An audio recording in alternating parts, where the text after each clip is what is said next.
Olá pessoal, sejam bem-vindos à nossa aula de Físico-Química. Hoje a gente vai falar sobre forças intermoleculares. As forças intermoleculares, para nós, elas são muito importantes e é importante esse conhecimento pelo fato da gente conseguir compreender mais aproximadamente como que as moléculas interagem com os receptores dentro do organismo, né? Como os fármacos agem em relação à interação com os seus receptores. E até mais do que isso, eu consigo compreender por que alguns fármacos se apresentam na forma farmacêutica líquida e outros somente na forma farmacêutica sólida. O que difere, né, quimicamente, o que difere físico-quimicamente uma apresentação sólida de uma apresentação semissólida de uma apresentação líquida. Inclusive, também posso fazer pressupostos em relação ao ponto de fusão, estabilidade e prazo de validade do medicamento que será produzido com uma molécula em função das características que ela apresenta no seu arranjo molecular, seja no estado sólido, seja no estado líquido e até no estado gasoso, haja vista que a gente tem os gases medicinais, né? E em alguns casos, a administração e a manutenção de uma dosagem eficaz de anestésico geral, ela é feita muitas vezes via administração de gases medicinais, tá ok? Então a gente pode, a partir do conhecimento das interações intermoleculares, né, intermolecular dentro da própria, entre moléculas semelhantes ou diferentes, e intramoleculares, como que os elementos daquela molécula se comportam dentro do seu próprio arcabouço. Isso dá para mim muitas informações, né? Sempre quando a gente vai fazer um estudo do desenvolvimento de uma nova formulação farmacêutica, seja ele vindo de uma molécula nova que ainda não está no mercado, não se tem esse conhecimento dela, eu preciso fazer toda a identificação dela, de todas as suas características de forças intra e intermoleculares, principalmente, além de outras características, para poder determinar em qual tipo de formulação ela pode ser inserida. Tudo bem? E também para moléculas que já existem no mercado, porém eu vou desenvolver uma nova formulação terapêutica, né? É isso que a tecnologia farmacêutica faz, que vocês vão ver lá no último semestre da disciplina. Como que as características físico-químicas daquela molécula, também no tocante às forças intra e intermoleculares, influenciam na sua base de forma que eu possa ou não desenvolver um ou outro tipo de formulação farmacêutica. Tudo bem? Bora lá pro conteúdo? Pessoal, lembrando que essa aula está disponível aqui no YouTube. Você pode, no momento que está assistindo a aula, tiver uma dúvida, colocar a sua dúvida aqui nos comentários. Tudo bem? E também pode fazer essa dúvida, pode fazê-lo lá no nosso grupo do Telegram, ok? Então você tem dois meios, dois caminhos onde pode estar sanando dúvidas. Então não hesite em encaminhar a sua dúvida. Ok? E também você pode estar assistindo essa aula N vezes, até fixar o conteúdo, tudo bem? Eu sei que vocês já tiveram esse conteúdo aqui algumas vezes, né, na vida de estudante de vocês, porém agora a gente vai ver ele praticamente todo voltado para os medicamentos. Então a gente vai tentar aprofundar ainda mais, né? O conhecimento é isso, a gente vai formando tijolo sobre tijolo, sobre tijolo, sobre tijolo, e até o findar das nossas vidas, que quiçá vai ser lá passando dos 100 anos. Tá ok? Então aqui a gente vai aprofundar e trazer esse conhecimento para a área da farmácia, né? As forças intermoleculares, elas existem em toda a matéria que existe no meio ambiente. Tudo bem? E isso faz com que as substâncias possam se apresentar na forma de gases, de líquidos ou de sólidos. Tudo bem? E a gente conhece já essas características de gases, líquidos e sólidos. Os gases, eles se expandem e tomam a forma do container, do compartimento que eles estão sendo armazenados. Os líquidos, eles retêm o seu volume, né? Porém, eles não têm forma, eles também se adaptam à forma do recipiente que eles estão inseridos. Já os sólidos, eles têm um volume e forma pré-definida, tudo bem? Então a gente vai ver, inclusive, lá no finalzinho dessa aula, uma parte onde a gente fala de amorfização e cristalinização de fármacos e por que isso é importante para nós, ok? Então, isso aqui é basicamente o que vocês já sabiam sobre esse conteúdo. E sabem, obviamente, também que os gases, eles têm as mesmas moléculas que a gente está considerando sempre da mesma molécula, tá? Os gases, eles têm moléculas mais distantes umas das outras. Os líquidos, eles têm moléculas mais próximas umas das outras e os sólidos têm moléculas bem justapostas, bem juntinhas. Tudo bem? Por isso que se eu pegar um sólido, eu preciso fornecer temperatura para esse sólido, para que as moléculas se separem um pouco mais, formando líquido. E se eu continuar fornecendo temperatura para esse líquido, elas vão se separar ainda mais, formando os gases. A quantidade de temperatura que eu preciso colocar numa molécula para que ela separe do sólido para o líquido e depois do líquido para o gasoso, depende do grau de interação que as moléculas fazem umas com as outras. Moléculas de grandes pesos moleculares têm uma área de superfície muito grande, fazendo com que a interação entre elas sejam muito fortes. Logo, eu preciso fornecer mais temperatura para que ela se liquefaça.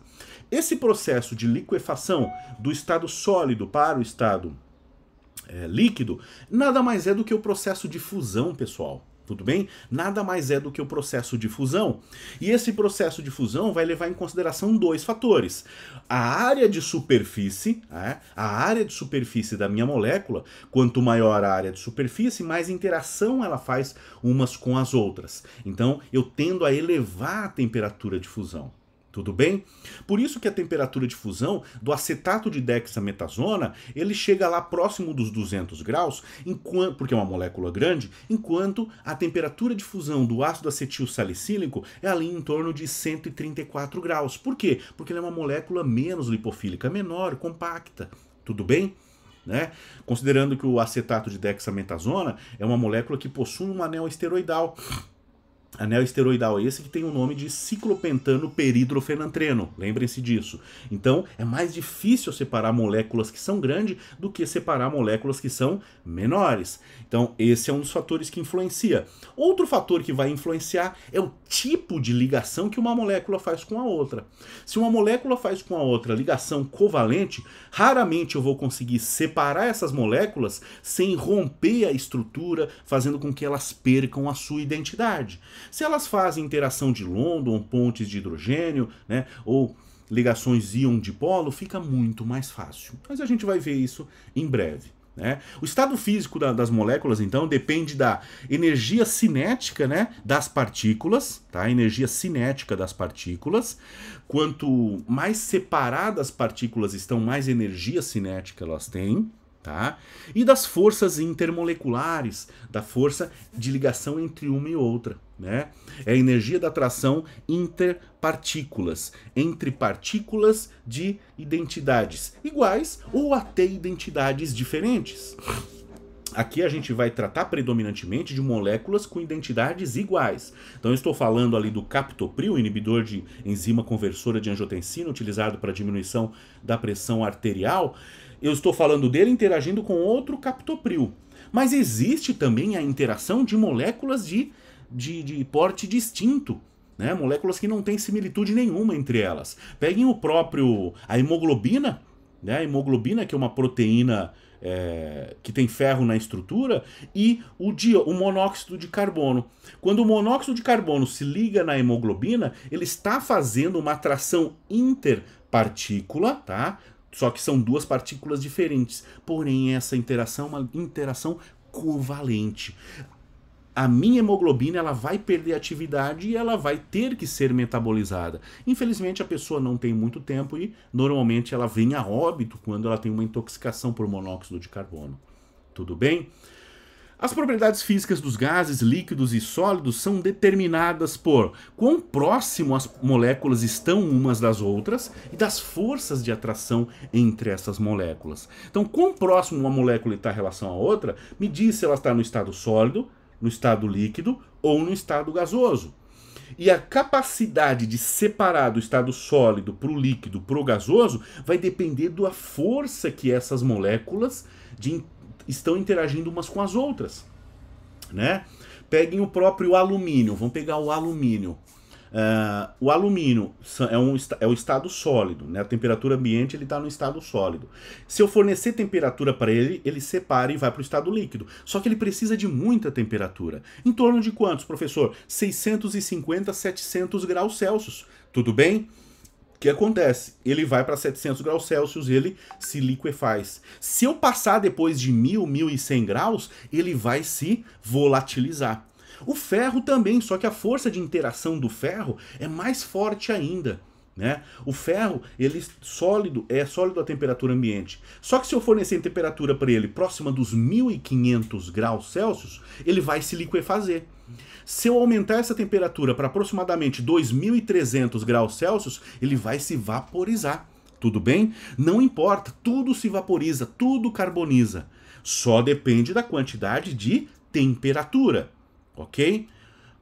Isso influencia, inclusive, pessoal, na parte da cosmetologia, quando eu vou desenvolver um batom. Né? O que é um batom? Um batom nada mais é, pessoal, do que uma mistura de óleos e ceras com pigmentos.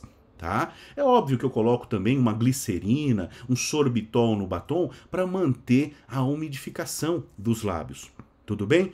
Porém, o grande sacada do batom é que a temperatura ambiente ele está no estado sólido, só que quando ele entra em contato com os lábios, que tem uma temperatura próxima dos entre 35 e 37 graus Celsius, no estado normal, ele se liquefaz. Então, por arraste, eu faço a aplicação do batom. Não adianta eu fazer uma mistura de óleos e ceras que a temperatura de 39 ou 40 graus vai estar ainda sólida. Então, um batom precisa isso. A mistura que eu escolher, ela tem que se liquefazer rapidamente, em torno de 35 graus Celsius. Vejam só que sacada legal. Tudo bem? E daí quando eu tiro ele do contato, a camada da superfície se solidifica novamente. Tudo bem? As atrações intermoleculares, né? Para converter um gás em líquido ou sólido, obviamente eu preciso resfriar ou comprimir ele, né? Um extintor, ele tem um gás compresso, tá? Um bujão de gás, ele tem lá o butano compresso, então muitas vezes a gente balança um bujão de gás, ele está líquido lá dentro, porque eu estou comprimindo ele, e ele está tomando aquele formato. Se eu abro o gás, ele vai se liquefazer. É o mesmo princípio que a gente tem para os aerossóis. Tudo bem? A gente, lá na cosmeto também, olha, outro exemplo, eu tenho um aerossol na cosmetologia, onde eu tenho a fragrância e um agente propelente. Quando eu abro, e aquilo ali é hermeticamente fechado, quando eu abro a válvula, o propelente empurra a fragrância por um vial, né, um canudinho, para fora. E ele sai na forma de aerossol, que são partículas muito pequenininhas, praticamente um gás. Né? Do líquido lá dentro, sob alta pressão, ele se volatiliza na forma de gás quando eu expando ele. Né? Para converter o líquido ou sólido em gás, eu preciso fazer o contrário. Né? Eu preciso fornecer temperatura para as ligações intermoleculares quebrarem, eles se separarem e aí sim formar um gás. Tudo bem? Professor, mas dificilmente a gente vai ter um fármaco na forma de gás. É verdade. Mas é esse princípio da separação das moléculas que vai influenciar na fusão e na estabilidade do meu fármaco. O fármaco, quando inserido dentro de uma forma farmacêutica, que daí ele é um medicamento. Né? Entendam essa diferença. Fármaco ou droga, que às vezes eu utilizo esse termo, tá? É a substância pura que tem atividade biológica, tudo bem? Porém, para ser administrada para um ser humano, ela precisa estar veiculada dentro de uma formulação. Tá? Quando veiculada dentro de uma formulação, então o fármaco ou a droga se torna então um medicamento. A diferença é que aqui ela está na forma pura e o medicamento é um produto tecnicamente elaborado, tudo bem? Por isso que alguns medicamentos têm prazo de validade e até alimentos têm prazo de validade de 6 meses, de 1 ano, de 2 anos, de 3 anos. Como que se calcula esse prazo de validade? Na capacidade das moléculas interagirem umas com as outras e também na capacidade das moléculas se separarem de forma a degradar. Tudo bem? Com a diminuição da temperatura, a energia cinética das moléculas diminui. Então o que que acontece, pessoal? As moléculas, vejam só, diminuição da temperatura e a energia cinética das moléculas diminui. Quando eu estou no estado gasoso, a energia da cinética das moléculas é muito maior, elas têm mais espaço para ficar transitando e elas ficam transitando nesse espaço. Quando eu levo elas para o estado líquido, né, eu tiro um pouco da temperatura, elas continuam tendo uma energia cinética, porém essa energia cinética é menor do que a energia cinética do gasoso, porém ela ainda é maior do que a energia cinética no estado sólido. No estado sólido, pessoal, ela tem uma baixíssima energia cinética, mas ela existe, tá? Para a gente diminuir essa... Se ela não tivesse energia cinética, ela nunca entraria em degradação. Ela iria permanecer inalterada durante o resto da vida do planeta, né? Então todas as substâncias têm energia cinética. Até uma barra de ouro, né, ela tem energia cinética. Pode durar em milhares de anos para ele degradar, mas ele vai degradar. Tudo bem?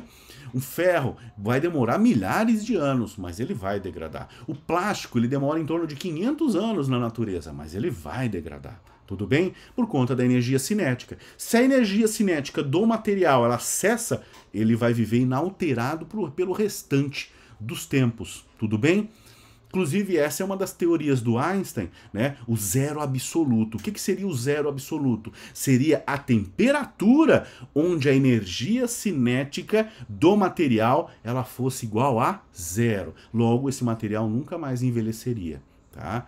Porém, a gente consegue até chegar no zero absoluto, mas não consegue manter o zero absoluto. Tá? É preciso uma grande energia para manter a temperatura tão baixa assim.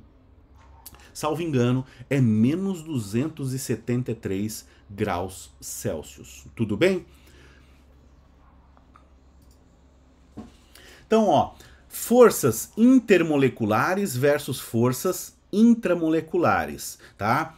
Intramolecular é dentro da própria molécula. Se eu tivesse agora numa sala de aula com vocês, eu pediria para vocês, me deem um exemplo de um fármaco. Eu gosto que os alunos me deem exemplos de fármaco porque eu não trago nenhum exemplo meu pronto. Inclusive, muito do conteúdo dessa aula não está nesses slides. Os slides vão servir de caminho. Porém, a maior parte do conteúdo eu falo para vocês. Tá?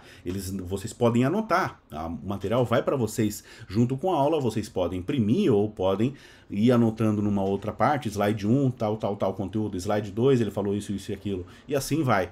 Tá? Então eu pediria para vocês um exemplo de fármaco, que vocês me dariam, né? Eu tenho certeza que se eu pedir 3 vezes um exemplo de fármaco, 2 deles pelo menos seriam ácido acetil salicílico, vocês me dariam como resposta paracetamol ou dipirona. Né? Então eu gosto sempre de agregando conhecimento, tá?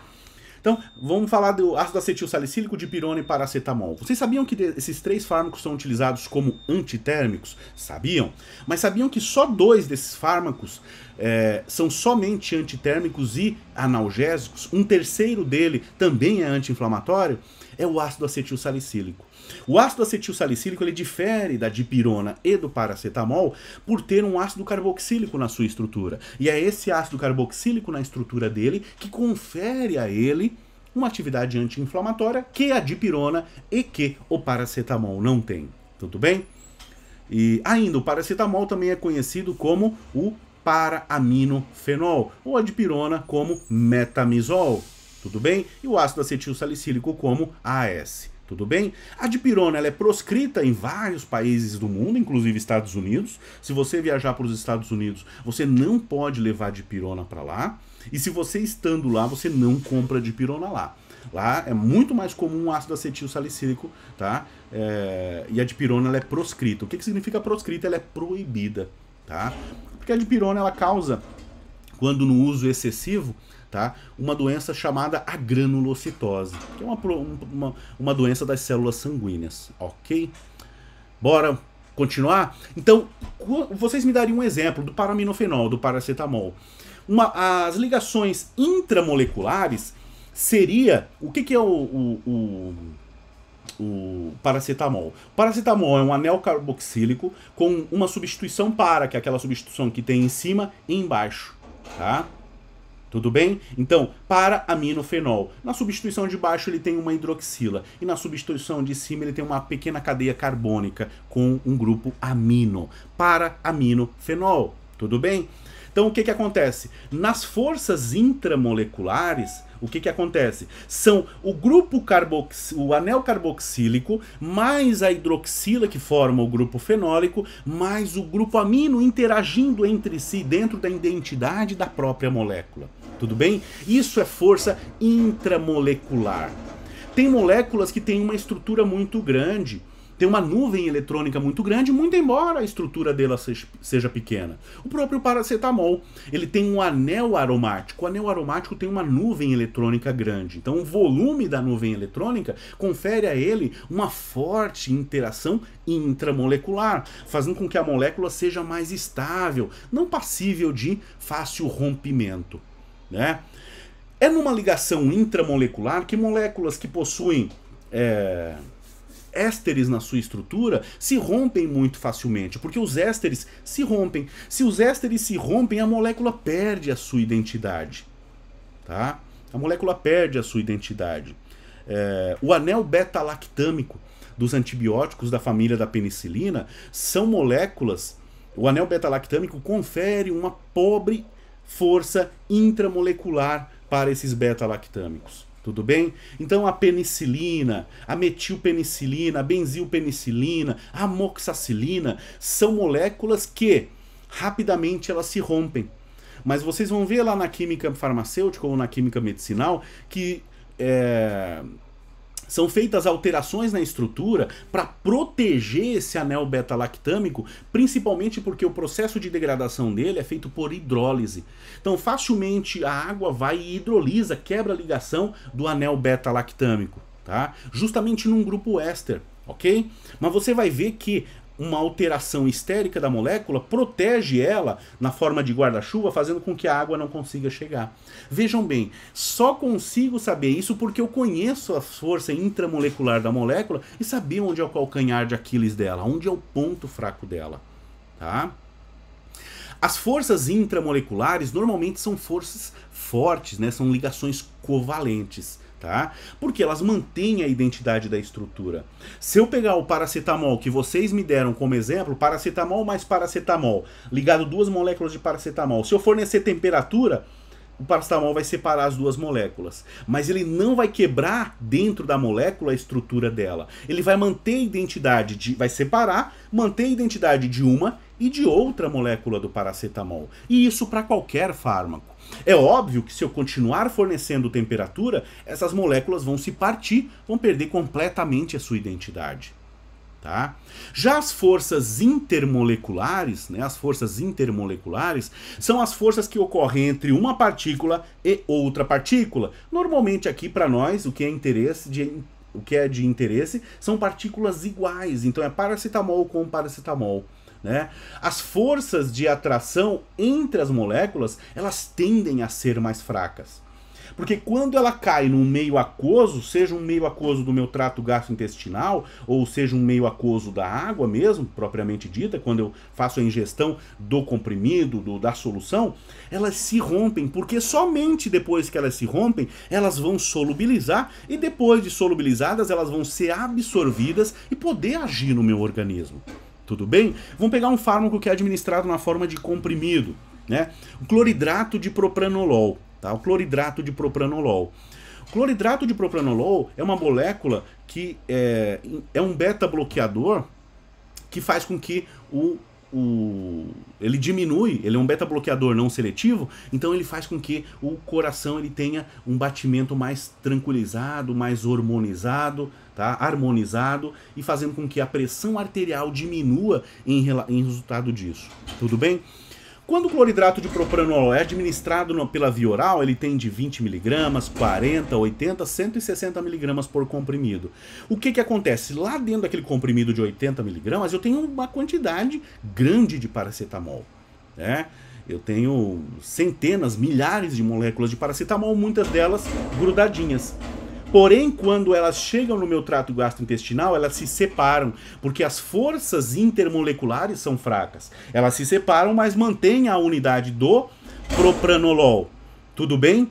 Porque ela precisa manter a unidade do propranolol, porque só o propranolol sozinho tem atividade. Ele vai ser absorvido, vai interagir lá com os receptores beta 1 e beta 2 do coração, né? E também hoje já sabido beta 3 no cérebro, que estão relacionados à memória de curta duração e vão ter o efeito farmacológico ou, nesse caso aqui também, no uso abusivo, o efeito colateral.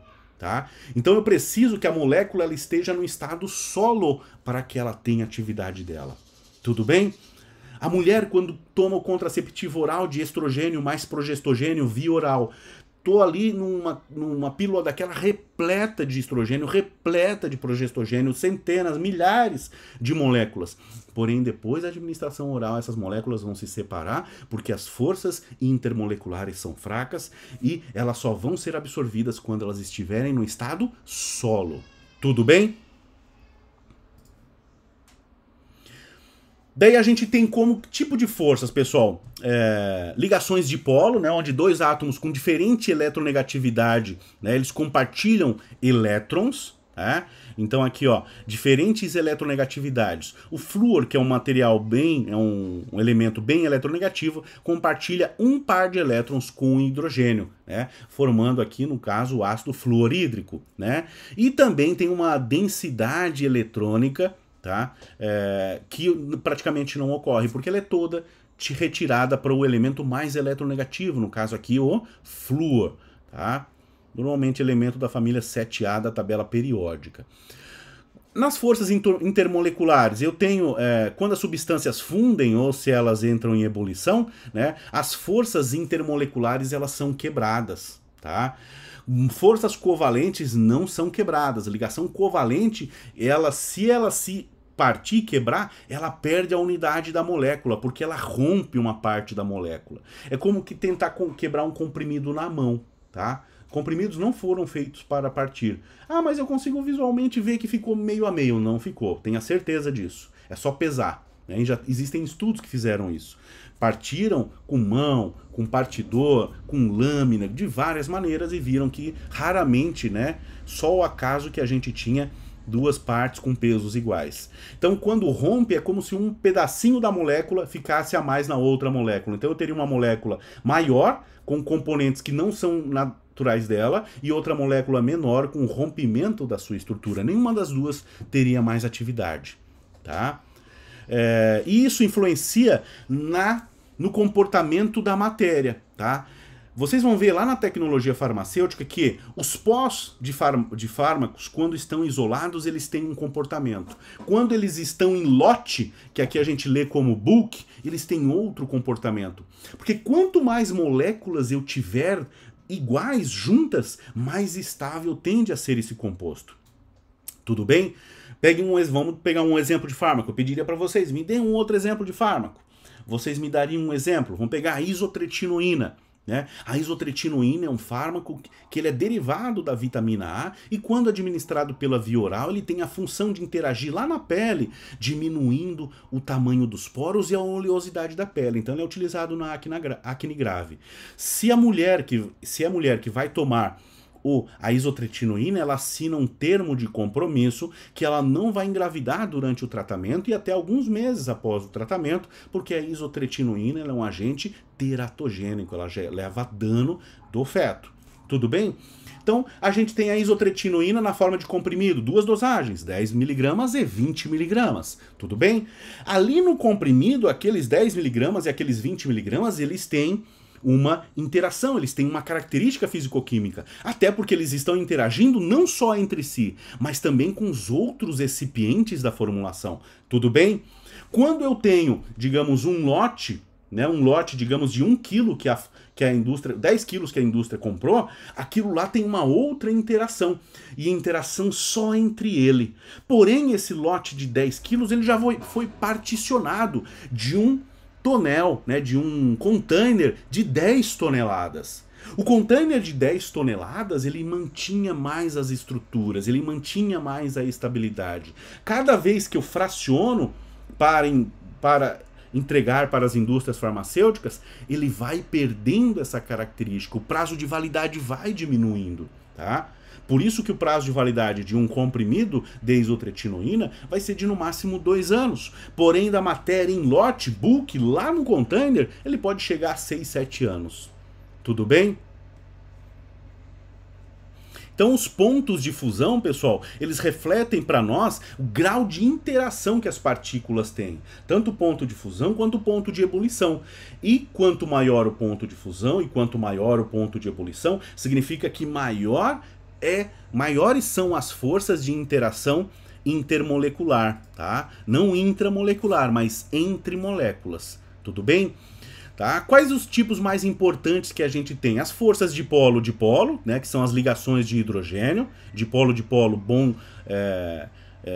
pontes de hidrogênio, as forças de dispersões de London e as forças de íon-dipolo. Tudo bem? Vamos ver aqui, ó.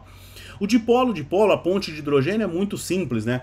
A água, pessoal, principalmente, ela é uma molécula polar. Ela tem uma área positiva e uma área negativa. O oxigênio da água, se ganha carga negativa. E o hidrogênio da água, se ganha carga positiva. Por isso que a água é considerada o solvente universal. Porque se eu boto lá um ácido fraco, ela solubiliza. Porque o ácido fraco forma ligação negativa quando no solvente aquoso, né? Ele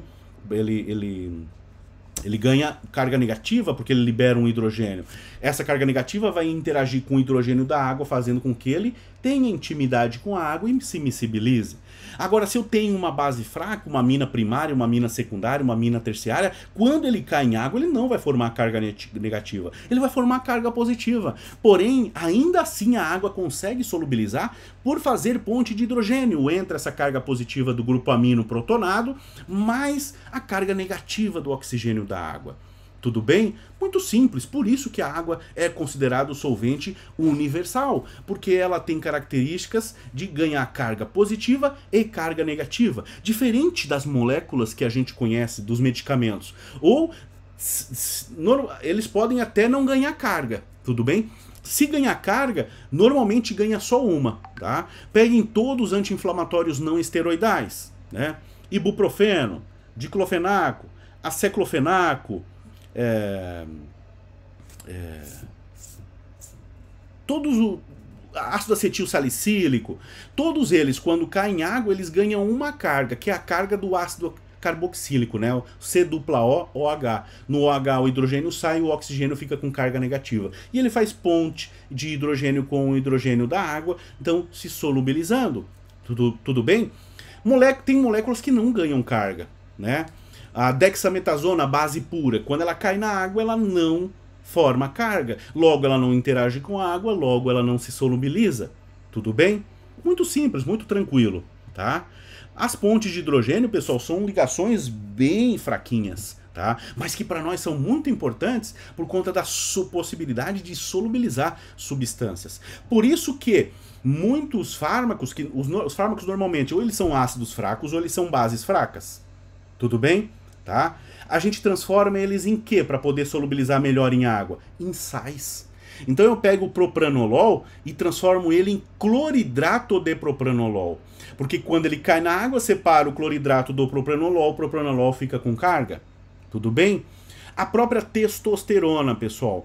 A testosterona, ela é insolúvel, mas para melhorar um pouquinho a solubilidade dela, eu transformo ela num sal. Acetato de testosterona. Quando ele cai lá no meio mais lipofílico, porque ela é administrada normalmente via intramuscular profunda, para ela poder ser absorvida, eu transformo ela em acetato. Chegando lá no interstício das células musculares, aquela água intersticial, separa o acetato e a testosterona pode ser absorvida. Tudo bem? Tá? Dipirona não precisa, dipirona ela o diclofenaco, diclofenaco de sódio, diclofenaco de potássio, né? São dois sais da família 1A da tabela periódica, por isso que não existe diferença. Muitos dizem o diclofenaco de sódio serve para uma coisa, o diclofenaco de potássio para outra. Normalmente, né, dizem que o diclofenaco de sódio serve para afecções, né, inflamações do aparelho respiratório superior, enquanto o diclofenaco de potássio para inflamações de articulação e músculos. Balela, balela, mentira. Por quê? O que vai fazer atividade é o diclofenaco e não o sal dele. E outra, eles são elementos da mesma família da tabela periódica. Então o grau de separação deles no momento que eles entram em contato com a água é quase que igual, porque são elementos de peso molecular diferentes, com eletronegatividade e eletropositividade muito semelhantes. Por isso que eles estão todos na mesma família. Lembram as famílias da tabela periódica? 1A, 2A, né? E esses elementos, eles estão agrupados na família em relação às suas características, então a gente não vai ter grande diferença. Agora, se eu pegar o diclofenaco e quiser colocar ele num gel, eu vou transformar ele num sal chamado diclofenaco dietilamônio. Aí sim ele pode ter uma diferença, não na ação, mas na diferença do tempo de ação. Porque separar o dietilamônio do diclofenaco é muito mais demorado do que separar o potássio do diclofenaco. Tá? Se eu quiser colocar o diclofenaco na forma de solução injetável, solução oral, né? Diclofenaco resinato. Quando eu coloco as gotinhas num copo de água, eu percebo que ali parece uma substância viscosa por conta do resinato. Então o resinato é mais difícil, um pouquinho mais difícil de separar do próprio diclofenaco do que o próprio potássio e o sódio. Tudo bem? As atrações de polo, né? Interações entre dipolos numa parte polar ou apolar da molécula, né? Tem 1% da força de uma ligação covalente, então ela é bem fraca e isso para nós é importante, né?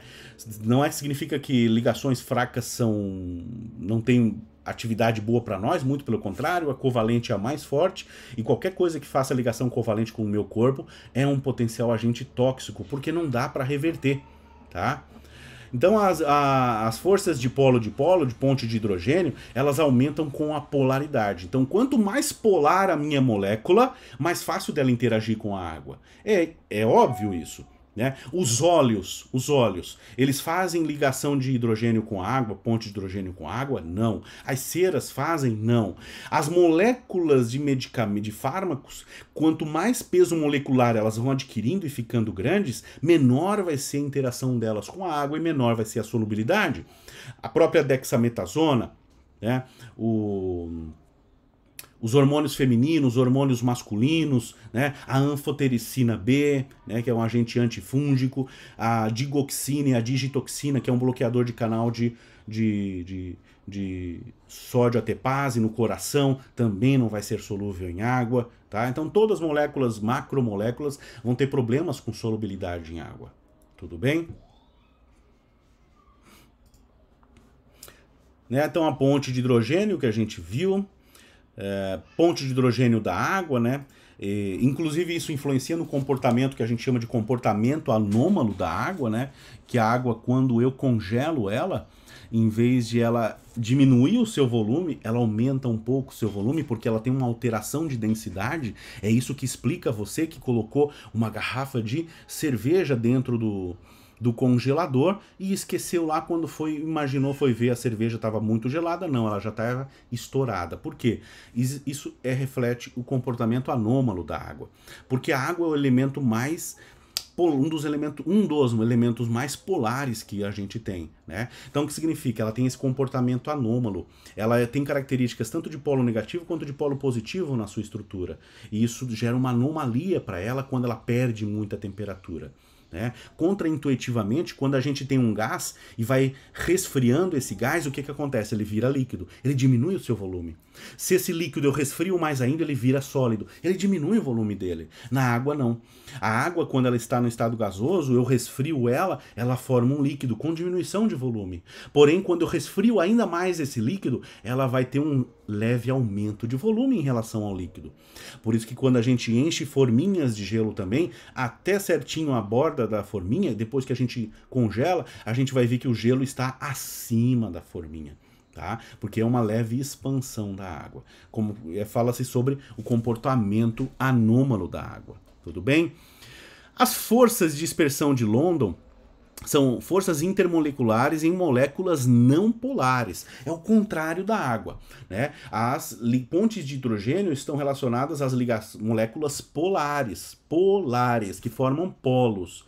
Então, sais são moléculas polares, por isso solubilizam bem em água, e é essa a explicação pelo qual a gente transforma várias bases e ácidos de fármacos em sais para que eles interajam melhor com a água e sejam absorvidos facilmente pelo meu trato gastrointestinal, ou porque eu possa veicular eles em frasco-ampolas para que possa administrar intramuscularmente ou endovenosamente. Tudo bem? Agora, professor, se a minha molécula não forma sal e se ela tem uma estrutura carbônica grande, que forças que interagem entre elas? Forças de dispersão de Londons ocorrem com moléculas não polares, né? E essas forças de dispersão de London estão relacionadas à densidade eletrônica delas. Quanto mais apolar é a molécula, mais lipofílica ela é. Tá? A polaridade está relacionada à hidrofilicidade. O contrário, a apolaridade está relacionado à lipofilicidade. Então, moléculas lipofílicas, elas são atraídas por forças de dispersão de London ou também por forças apolares, né? Forças entre moléculas que são muito lipofílicas. Tudo bem?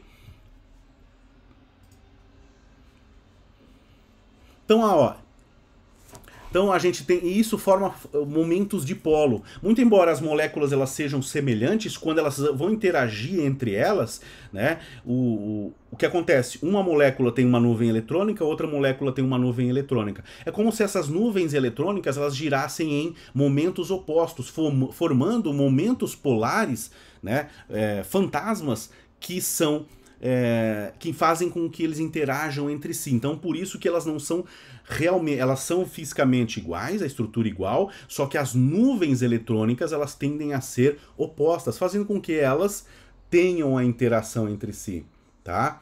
O tamanho da molécula está relacionado ao número de átomos e à massa molecular. Quanto maior a massa molecular, maior a interação entre elas. Essas forças de dispersão de London, elas são forças mais fortes do que as pontes de hidrogênio. Por isso que as moléculas mais lipofílicas têm um ponto de fusão já maior. Tudo bem?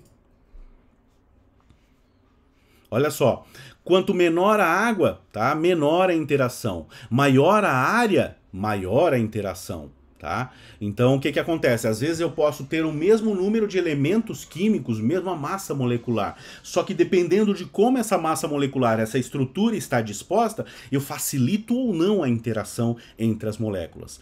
As proteínas, normalmente as proteínas são macromoléculas, mas elas ficam enoveladas num volume relativamente menor. Se eu desnaturo essas proteínas, aí sim elas ficam muito grandes, tudo bem? E as forças de atração íon-dipolo são atrações entre um íon, né, e a carga final de uma molécula polar. Então eu tenho um íon de carga positiva ou negativa sendo atraído pelo dipolo da água, né, pela polaridade da água. Por isso que a gente diz que é uma ligação íon-dipolo. O íon, carga positiva, interagindo com a carga negativa da água, ou a carga negativa desse íon interagindo com a carga positiva da água. Tá? Para que eu posso utilizar o conhecimento dessas forças intermoleculares? Vai estar relacionada à força com que as moléculas elas estão justapostas, então vai influenciar no ponto de fusão, porque o ponto de fusão nada mais é do que a separação das moléculas sem que elas percam a sua identidade. E depois isso liquefaz. E depois, na continuidade do fornecimento de temperatura, na gaseificação dessas moléculas. Tudo bem? Então a gente vai ter o íon dipolo, a ponte de hidrogênio, as dipolo-dipolo e as forças de dispersão. Para nós, as interações com a água são muito mais importantes, porque a gente vai ter a maioria das moléculas nessa classificação. Tudo bem? As propriedades físicas do que depende de quão próximo as moléculas estão. Isso vai influenciar na compressibilidade, né? Quão compressível é uma matéria, e isso é importante para nós quando eu vou produzir comprimidos. Um comprimido é um material que ele é compressível e ele se mantém compresso mesmo depois que eu tire a força, tá? Então, a compressibilidade é a capacidade, da habilidade de uma substância de se diminuir em relação ao seu volume, tá? E é determinado pela força intermolecular. Os gases possuem alta compressibilidade, porém eles não mantêm essa compressibilidade depois que eu tiro a força, né? Os sólidos e os líquidos, eles são quase que incompressíveis. Os sólidos mais compressíveis eu vou utilizar ele para produzir comprimido. Normalmente os fármacos, eles não são matérias muito compressíveis. Por isso que eu vou utilizar os recipientes. Os recipientes vão ter boa compressibilidade. Que recipientes que vão ter boa compressibilidade para formar comprimidos, professor? A celulose microcristalina, a lactose, o talco, né? Claro, auxiliado com outros recipientes, como a croscarmelose sódica, né? O estearato de magnésio e o dióxido de silício coloidal. Ó, o que a gente já viu, né, a retenção de volume e forma, né, os sólidos eles mantêm o volume e forma definidos, né, as moléculas estão muito próximas, a gente tem uma forte interação intermolecular, então eu preciso num primeiro momento fornecer mais energia para separar o que está no estado sólido, daí depois eu venho para o estado líquido que mantém o volume, mas eu não tenho uma forma, né, as atrações são intermediárias, então eu preciso fornecer mais temperatura para sair do sólido para o líquido do que do líquido para o gasoso. Né? No gasoso eu tenho fraquíssimas interações intermoleculares e as moléculas são bem afastadas. Porém, a energia cinética é o contrário. A energia cinética é maior nos gases, depois nos líquidos e por último nos sólidos. Então, se eu quero, isso para nós influencia numa coisa, no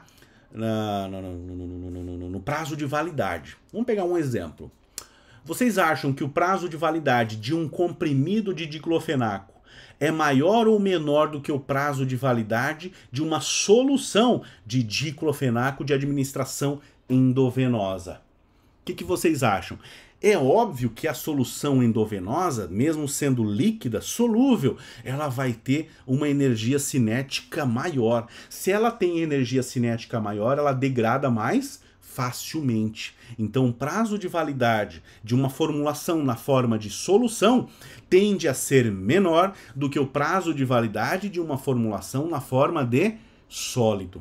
Tudo bem? É por isso que, em boa parte das vezes, a gente opta, né, na área da farmácia, quando vai produzir, desenvolver uma formulação, em dar preferência não à produção de soluções, principalmente as que são utilizadas via oral, mas sim de pó de reconstituição de suspensão oral, né? Formulações extemporâneas, tudo bem? O que é uma formulação extemporânea? Extemporânea é aquilo onde, depois de preparado, eu tenho que utilizar. Se eu não utilizar ou encerrar a utilização, eu tenho que jogar fora, porque ela não vai servir mais ao fim proposto. Isso é extemporâneo. É extemporâneo um pó de reconstituição para suspensão oral de amoxicilina? Eu utilizo lá 7, 14, 21 dias. Depois disso eu tenho que jogar fora.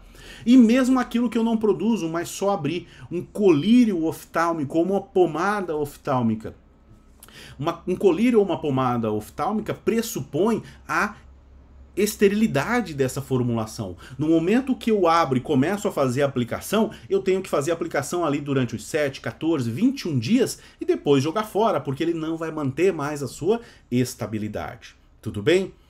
Então, isso é ser extemporâneo. Diferentemente de uma solução de dipirona via oral, onde eu posso abrir, utilizar ela no momento que eu preciso, no momento oportuno, e depois guardar ela até o seu prazo de validade. Tudo bem? Ah, professor, mas a solução, o colírio, o meu tem um prazo de validade de 2 anos, vai vencer lá só em 2023. Mas eu abri ele agora, usei e agora não preciso mais. Não, ele é extemporâneo. O prazo de validade de 2023 seria se até 2023 ele se mantivesse intacto, lacrado, e só lá em 2023 ele fosse usado, ele ainda estaria sob essa segurança.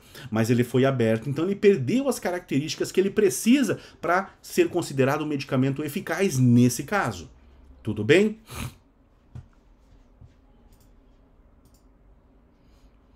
Então, ó, a difusão, né, das moléculas, a interação entre elas. No estado gasoso, elas interagem pouco entre si. No estado líquido, interagem mais, e no estado sólido, interagem mais ainda. Por isso que eu preciso fornecer muita mesmo que, pessoal, energia para que se separem. Ou se eu for pensar em reações químicas, se eu quero fazer uma reação química, né, onde eu coloco ali um agente catalisador, eu dou preferência que essa reação química seja feita em meio líquido, tudo bem? Por quê? No meio gasoso é tudo muito disperso. Então, dificilmente uma molécula interagiria com outra e continuaria a interação química. No sólido, elas são muito pequenininhos os intervalos, então as interações seriam muito curtas. No líquido, não. Até porque eu posso aumentar o líquido. Eu mantenho o soluto, né? Eu posso pegar lá 5 gramas de um soluto de um componente A que eu quero que interaja com o componente B, 5 gramas de A e 5 gramas de B, né? Se eu colocar em 100 ml, vai ter uma certa proximidade das moléculas. Se eu colocar em 1000 ml, vai aumentar a distância entre as moléculas. Tudo bem? Agora, normalmente as reações químicas elas vão ocorrer em meios líquidos. Hoje já existem tecnologias para reações químicas em estado sólido, principalmente para relações onde a água ela é uma objeção por gerar hidrólise em um ou mais dos componentes. Porém, a gente tem que pensar que no nosso corpo, todas as reações químicas que ocorrem, elas carecem do meio aquoso. Por isso que o nosso corpo ele é predominantemente água, né? Desde o da criancinha, que é muita água, porque ela precisa fazer muita síntese proteica, muita síntese de colesterol, muita síntese de triglicerídeos, porque ela está em fase de crescimento, né? E depois, quando ela já adquiriu a maturidade, né, a maioridade, a maturidade corporal, fisiológica, bioquímica, essa água começa a reduzir substancialmente, né, até chegar lá no final da vida adulta, né, na velhice, né, no idoso, onde a concentração de água é muito menor, então as reações químicas do corpo são muito menores também, tá? Então, eu prefiro sempre um meio líquido, né? As moléculas estão mais próximas, elas têm mais colisões e isso facilita o quê? As reações químicas. Por isso que vocês vão lá na química farmacêutica, quando fizer, ou em outra disciplina, fizerem reações químicas para síntese de fármacos, vão utilizar em mais de 99% dos casos meios líquidos. Tudo bem? E isso também vai influenciar, pessoal, essa questão da polaridade e apolaridade na tensão superficial. A gente tem uma aula, se eu não me engano, na fisicoquímica aqui, que a gente vai falar só sobre surfactantes, tá? Surfactantes são substâncias que são utilizadas para diminuir a tensão superficial, facilitando a interação entre moléculas polares e moléculas apolares, tá? Aqui é só uma introdução, né? A tensão superficial é a tendência de um líquido que ele tem em manter a sua forma, né, para diminuir a área de contato. É por isso que quando eu libero uma gota, tá, numa área, digamos, mais apolar, essa gota tende a se manter intacta. É por isso que de manhã cedinho, a gente for num jardim, a gente consegue ver as gotinhas de orvalho bem formadas em cima das folhas da vegetação. Porque a folha da vegetação tem cerosas ali que impedem, que diminuem a perda de água por essa planta, né? E a água é hidrofílica, a folha é lipofílica, ela cai, então ela tende a manter o seu formato mais compacto, fazendo com que as moléculas interajam muito entre si, que é o formato de gota. Tudo isso resultante da tensão superficial, né? Nessa menor área dela é a área onde ela gasta menos energia para que as moléculas elas permaneçam como estão. Tudo tende ao equilíbrio. No caso aqui, o VAX, né, a cera é uma molécula não polar e a água é uma molécula polar. Tá? Então vejam, a gente viu hoje as forças de interação entre moléculas não polares ou lipofílicas e moléculas polares, também conhecidas como hidrofílicas. É essa tensão superficial que faz com que alguns insetos, né, consigam andar sobre a água, né, com que os patos consigam flutuar pela água, porque as penas deles possuem uma serosa que repele a água, então repele a água para baixo, ele fica na superfície, e essa tensão superficial que vai ser muito importante para nós, principalmente quando a gente for estudar os surfactantes. Né? Os surfactantes que são moléculas que têm as duas características, lipofilicidade e hidrofilicidade, junto na mesma molécula. Quando uma molécula tem características de lipo e de hidrofilicidade, eu digo que essa molécula é uma molécula anfifílica ou anfipática. Ela possui duas características que são opostas dentro da mesma molécula no mesmo momento. Tudo bem? Então o que acontece? Quando a gente vai lavar o cabelo, né? Digamos, a menina tem cabelo comprido, ou o menino tem cabelo comprido, ou os homens também de cabelo curto, né? Fizeram uma viagem, fizeram um mochilão, olha só que legal, um mochilão pela Tailândia, né? Muito banho de mar e não lavavam o cabelo, passavam água no cabelo, mas não utilizavam nenhum outro shampoo, sabonete, coisas do tipo no cabelo, né?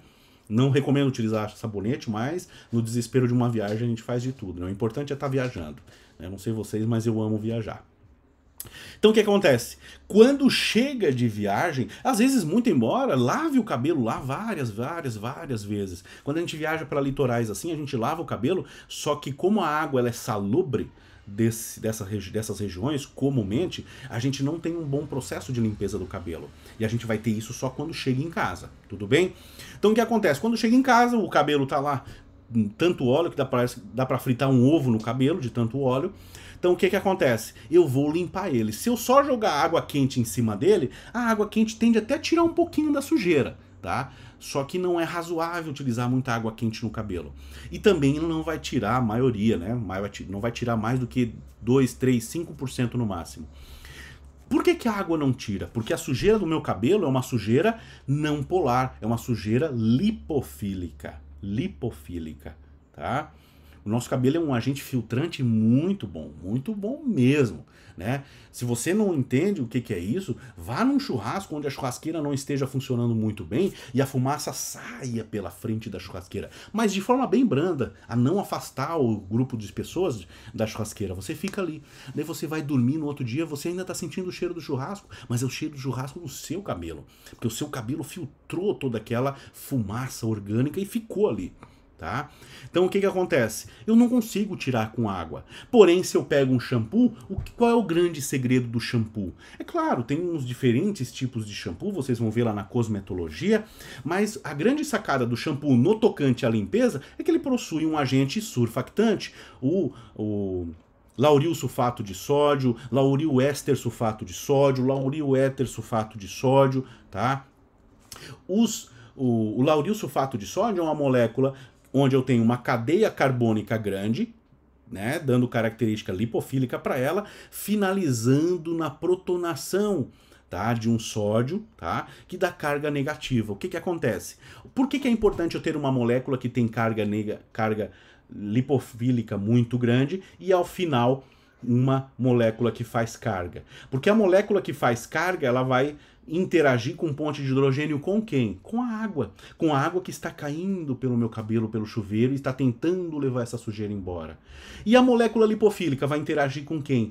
Com a gordura do cabelo. Então a gordura do cabelo se liga nessa parte, e essa parte aqui puxa ela junto com a água, levando então a sujeira do cabelo embora.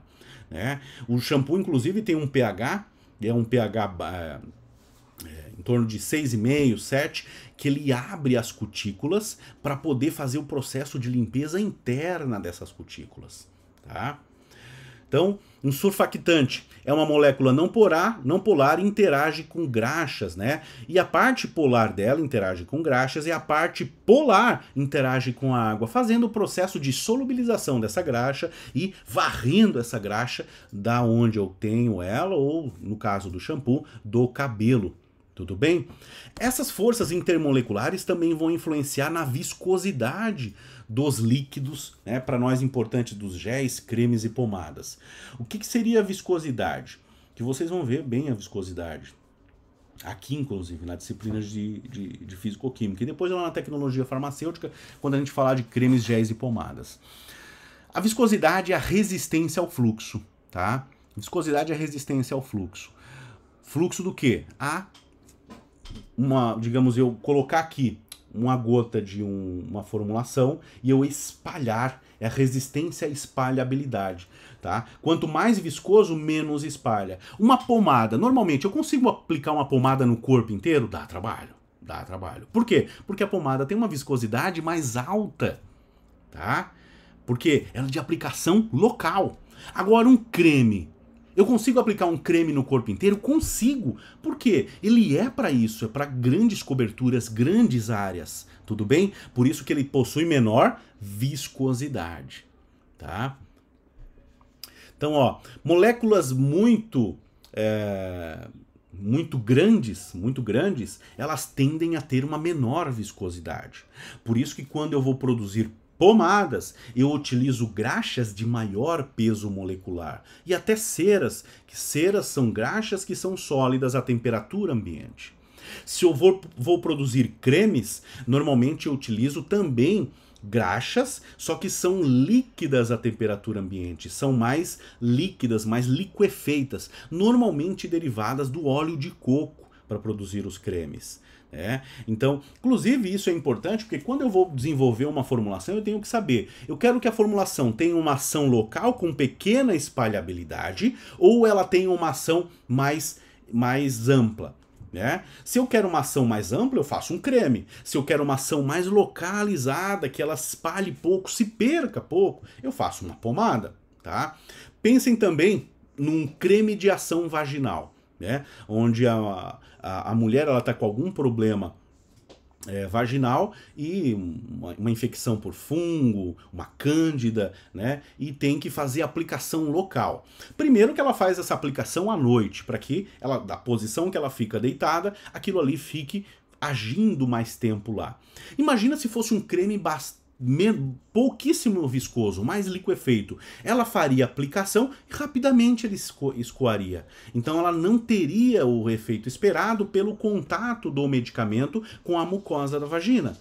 Agora, se ela tem, muito embora seja um creme, ele tem uma viscosidade maior, ele tende a ter uma ação local, tá? Fazendo com que o efeito esperado ele seja alcançado. Porque não adianta eu aplicar e ele não ficar em contato, principalmente quando a gente trata de antifúngico, tudo bem? Por isso que é tão difícil tratar o fungo da unha, Por isso que é tão difícil tratar o fungo da unha, porque a gente não consegue fazer com que fortemente o agente antifúngico penetre na unha e chegue ao fungo, que normalmente ele parte da base da unha. Tudo bem? Por isso que normalmente a gente tende a deixar essa unha mais porosa, utilizando agentes que retiram o mineral da unha e depois faça a aplicação de esmaltes contendo o antifúngico, tá? A viscosidade também ela é influenciada pela temperatura. Por isso que a gente sempre fala que os cremes eles não podem ser deixados em altas temperaturas, Por isso que você não pode ir para uma praia, levar o seu protetor solar e deixar ele exposto diretamente ao sol. Por quê? Professor, ele vai ficar mais fluido, menos viscoso. Exato, vai ficar mais fluido, menos viscoso. Só que você não vê muitas vezes a olho nu, mas lá dentro ele está separando fase. O que é separar fase? Normalmente os cremes são misturas de óleos em águas, ou de água em óleo, ou uma mistura de 3 componentes: água, óleo, água, ou óleo, água, óleo. Essas 4 possibilidades. O que acontece? Essas misturas elas só se mantêm uniformes pela ação de surfactantes ou tensoativos que são colocados ali dentro daquela formulação. Porém, esses tensoativos eles perdem atividade quando expostos a altas temperaturas. Significa que, num dado momento, você pode fazer a aplicação de um fotoprotetor, onde naquela parcela que você aplicou eu tenha somente o creme, sem a substância que causa fotoproteção. Que substância seria essa, professor? A mais comum seria a benzofenona e também a avobenzona. Tudo bem? Então o que acontece? A benzofenona e a avobenzona são moléculas que possuem um anel grande, um anel carbônico grande. Moléculas com bastante estruturas de anéis aromáticos. Porque é o anel aromático da avobenzona e da benzofenona que faz com que o elétron, o fotoelétron do Sol que queima a pele, ele seja utilizada pelo elétron que está em spin ali, fazendo com que ele vá para um nível superior de energia e rapidamente retorne. Isso várias vezes, fazendo com que a radiação solar não chegue até a pele, fique na sua superfície, então não causando queimaduras. Se eu administro um creme que quebrou a fase, é possível que a avobenzona e a benzofenona fique dentro do frasco e eu administre só a fase mais líquida, hidrofílica da minha formulação. Tudo bem? E você não quer ver o resultado disso depois de um dia inteiro tomando sol numa praia da Tailândia, numa ilha da Tailândia. Não é verdade? Tudo bem? Tá? Até os gases têm viscosidade. Tá, pessoal? Até os gases têm viscosidade. E até a água, dependendo da temperatura da água, ela consegue ter um comportamento anômalo onde ela passa a se comportar como um óleo. Olha só que loucura, gente. Olha só que loucura. Você já ouviu falar de extração do óleo de oliva ou azeite, né? Falar azeite de oliva é um pleonasmo redundante, né? Porque o azeite já significa um óleo da azeitona. Então, azeite de oliva, né, é um óleo da azeitona da oliveira. Não dá para fazer isso, né, pessoal? Muito embora a gente faça, tá? Mas aqui a gente tenta explicar o que é mais correto. Ele pode ser extraído de duas maneiras, né? E para nós é importante porque a farmácia também tem a área da alimentos, né? A gente pode trabalhar com farmácia, atenção farmacêutica e assistência farmacêutica, análises clínicas, indústria farmacêutica e alimentos. Então a gente às vezes vai dar alguns exemplos de alimentos. Então o azeite, pessoal, o óleo de oliva, ele pode ser extraído basicamente de duas maneiras. Ou eu faço a pressão, a compressão da azeitona como um todo, e isso faz com que eu tenha a extração também de componentes mais ácidos, dando mais acidez para o meu óleo de oliva, o que é um marcador de falta de qualidade, né? Tanto que um azeite com uma acidez acima de 0,5% é um óleo de pobre qualidade. Ou eu posso extrair ele com água. Professor, extrair o óleo da azeitona com água? Exatamente. A água em altíssimas temperaturas e em altas pressões. O que acontece? A água a 100 graus Celsius ela evapora. Porém, se ela estiver num ambiente de serpentinas, ela pode aumentar ainda mais a sua temperatura, como numa panela de pressão. Numa panela de pressão, a temperatura da água chega a 110, 120 graus Celsius. Né? Por isso que consegue ampliar, diminuir o tempo de cozimento dos alimentos em 2, 4, 8 vezes. Né? Então o que acontece dentro dessa serpentina? Eu, sob alta pressão e temperatura, eu consigo colocar a temperatura dessa água a 140, 150, 160 graus Celsius. Quando a água chega nessas temperaturas de 150 a 160 graus Celsius, lembre-se, a água é uma molécula anfifílica ou anfipática. Ela tem características opostas dentro da mesma molécula. Ela passa a se comportar como um óleo.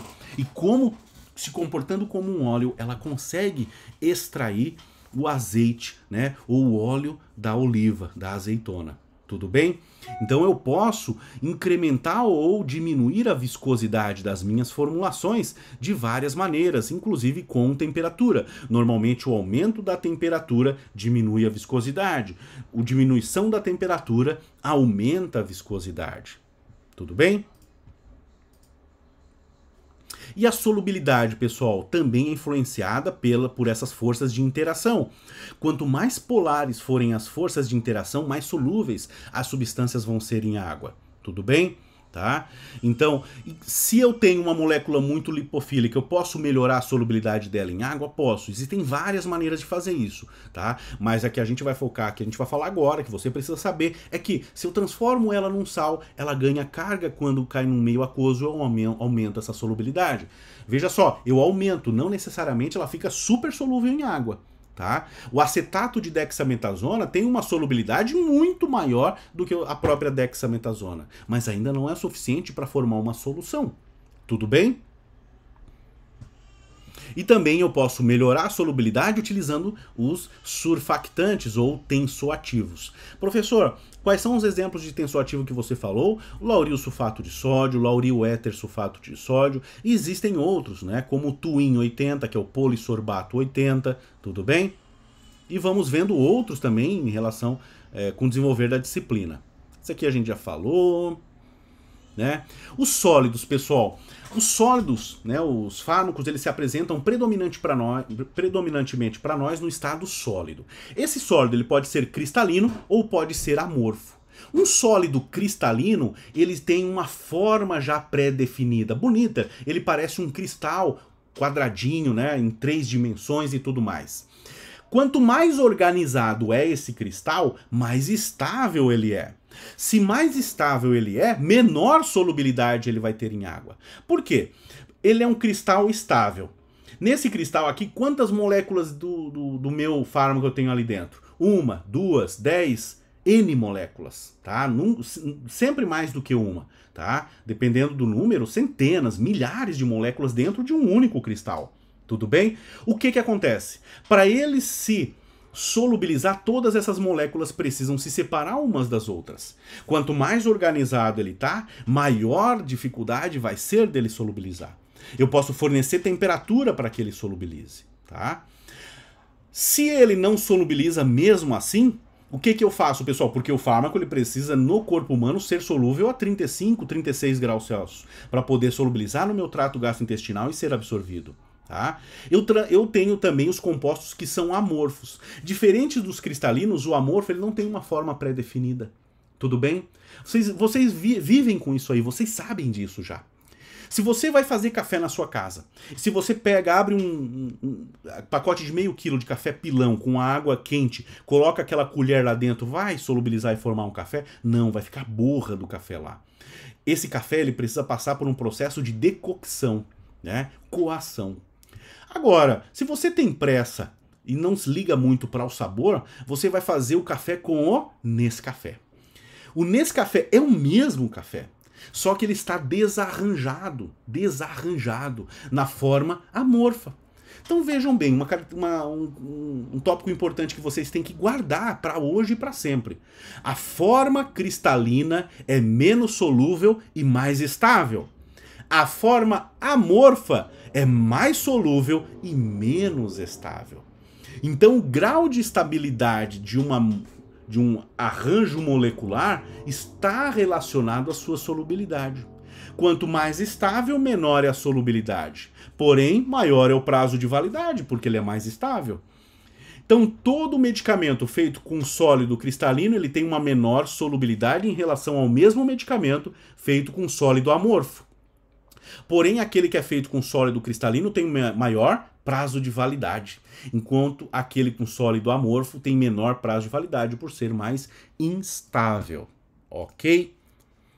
Então, um cristal, pessoal, é uma junção de várias moléculas dentro de uma formação, fazendo com que elas tenham tridimensionalidade. Então a gente vai ter cristais aciculares, como é o cristal da penicilina, vai ter cristais ortorrômbicos, como são os cristais do nimodipino, nifedipino, nitrendipino, que são 3 moléculas bloqueadores de canal de cálcio do tipo L dependente, né, utilizado como vasodilatadores coronais, tá? E eu tenho cristais cúbicos como exemplo também do ácido acetil salicílico. Então todos eles são tridimensionais. Cada cristalzinho daquele lá, ele possui o que, pessoal? Uma grande quantidade de moléculas. Os cristais a gente vê também no açúcar, né? Se a gente pega um açúcar cristal, a gente consegue ver bem certinho o tamanho do cristal ali. E ele tem pouca solubilidade em água, menor solubilidade em água do que o açúcar refinado. Tudo bem? O açúcar refinado ele não tem um cristalzinho tridimensional grande, então ele tem uma maior área de superfície, ele solubiliza mais facilmente em água, ok?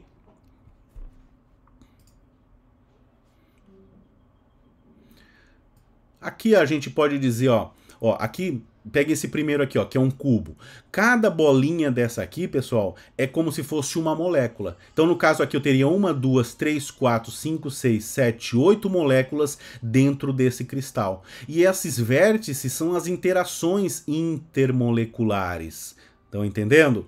Agora, eu posso ter mesmo o cubo com mais moléculas, porque eu tenho de corpo centrado. Então, ela passa pelo meio do corpo do cristal também outras moléculas. Ou de face centrada, onde passa pelas faces de cada cada face desse cristal, ela vai ter também mais uma molécula. Tudo bem? Então, muito embora eu tenha às vezes cristais cúbicos, eles vão ter diferentes solubilidades, porque esse primeiro aqui ele é mais simples, solubiliza mais fácil, do que esse segundo que tem mais interações, que solubiliza um pouco mais lento, do que esse terceiro que tem mais interações ainda e solubiliza muito mais lentamente, tá?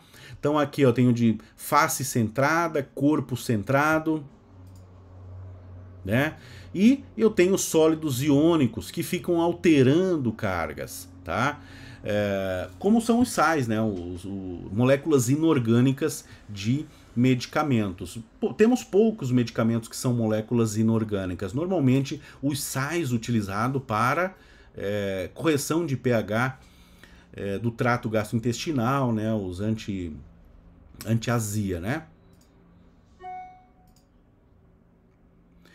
Tudo bem? Então, pessoal, essa...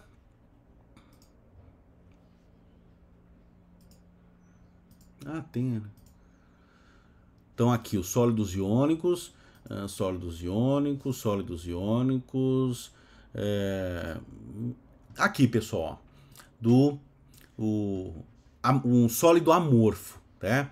O sólido amorfo, pessoal, que é muito interessante para nós, é aquele sólido, como eu já falei, que ele não tem forma pré-definida, tudo bem? Aquilo que é cristalino, quando separa os componentes do cristal, eu tenho ponto de fusão. Em 134 graus Celsius eu tenho um ponto de fusão do ácido acetil salicílico, tudo bem? Bem definido. O composto amorfo, por ele não ser organizado, ele não tem ponto de fusão. Tá? Ele vai ter ponto de transição vítrea, tá ok? O vidro, por que é transição vítrea? Porque deriva de vidro, porque o vidro naturalmente ele é um composto amorfo, tá? É contra-intuitivo, parece que o vidro é organizado, mas ele não é organizado. Tanto é que se eu aqueço o vidro, né, a maior parte dos vidros eles se rompem, eles se estouram porque eles aquecem em diferentes velocidades, considerando que eles não são substâncias estáveis, tudo bem? Então, essa foi a nossa aula de forças intermoleculares, pessoal. Eu quero que vocês entendam também que até o tempo de duração das insulinas, elas variam de acordo com o tipo de cristal que eu tenho ali na insulina. Porque insulina é insulina, pessoal. Então, insulina de ação rápida, insulina de ação lenta e insulina de ação ultra lenta, todas as três são insulinas. Agora, por que um age rápido, outra lenta e outra muito lenta? Por conta de que a rápida, ela tem insulina mais no estado amorfo. Solubiliza rapidamente e absorve rapidamente. A insulina lenta, ela tem um pouco de uma fração de insulina amorfa, digamos 20, 30%, e depois 70, 80% de insulina cristalina. Já a ultralenta, ela tem quase que 100% de insulina cristalina. Tudo bem? Então é isso que faz variar o tempo de ação das insulinas. E esse conteúdo a gente vai utilizar nas outras aulas também, então vocês têm que entender profundamente, tá ok? Profundamente como que tudo isso funciona para que a gente possa utilizar esse conhecimento que para mim agora já está adquirido, que para vocês já foi fornecido e que eu espero que vocês assimilem e a gente possa utilizar da melhor maneira possível. Lembrando, dúvidas, coloquem aqui embaixo nos comentários dessa aula, tá? Coloque aqui embaixo nos comentários dessa aula ou mandem lá no nosso grupo do Telegram que eu prontamente respondo no primeiro momento que eu ver, tá? Respondo com áudio na maioria das vezes. Tá? Lá no Telegram ou com texto aqui no YouTube, tudo bem? E eu preciso ter um modo de medição da chamada, então eu preciso que vocês comentem nesse vídeo, tá? Comentem nesse vídeo, eu quero que vocês me expliquem o que é uma formulação extemporânea, já que a gente falou sobre ela hoje. Expliquem em pouquíssimas palavras o que é uma formulação extemporânea nos comentários dessa aula. Se você tiver uma dúvida e fizer um questionamento em relação à aula, não precisa responder essa pergunta porque o seu nome já vai constar ali, eu vou utilizar ele como forma de chamada. Lembrando que essa aula vai ser liberada agora, quinta-feira, né, no horário previsto da aula, mas que você não precisa obrigatoriamente ver hoje na quinta-feira. Você tem uma semana para fazer o comentário aqui no vídeo. tá? E para mim não importa se você viu a aula inteira ou se um colega falou para você qual era o comentário que você tinha que fazer. Se você quiser só responder o comentário sem ver a aula, sem problema nenhum, né? Não sou um professor que se sente ferido por isso. Você até pode pensar que está me enganando, mas está enganando a si próprio, porque é um conhecimento super importante para o curso de farmácia. Veja quantos exemplos de medicamentos, até a aplicação na área de alimentos que a gente viu aqui, desse conteúdo, desse pequeno trechinho de conteúdo. Imagina o montante de todas as aulas que a gente vai ter, quantos fármacos, quantas substâncias você vai aprender até lá o fim dessa disciplina. Tudo bem? Se precisar de qualquer coisa, conte comigo. Então, por hoje era só, pessoal. Um grande abraço e até mais!